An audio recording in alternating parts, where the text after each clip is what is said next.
Hey, I'm JT with WTI, and I'm going to tell you what's cooking with this Dash Everyday Griddle. This 20 by 10.5 inch electric griddle was just what my wife and I were looking for to fill the need in our kitchen. The large nonstick surface is great, whether you're cooking up some pancakes or frying eggs for the whole family, or just getting some fresh ingredients ready for delicious fajitas. We found the temperature, which ranges from 200 to 400 degrees, was very even across the large surface, making for even cooking, which is especially important when cooking meat to a safe temperature. It kept the meat moist, and it gave tasty caramelized edges to the vegetables. Cleanup was very easy.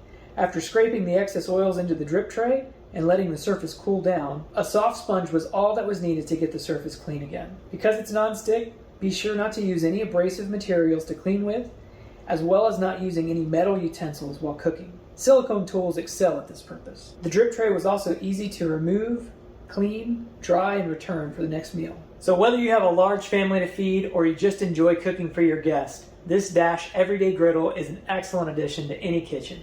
But that's just my point of view.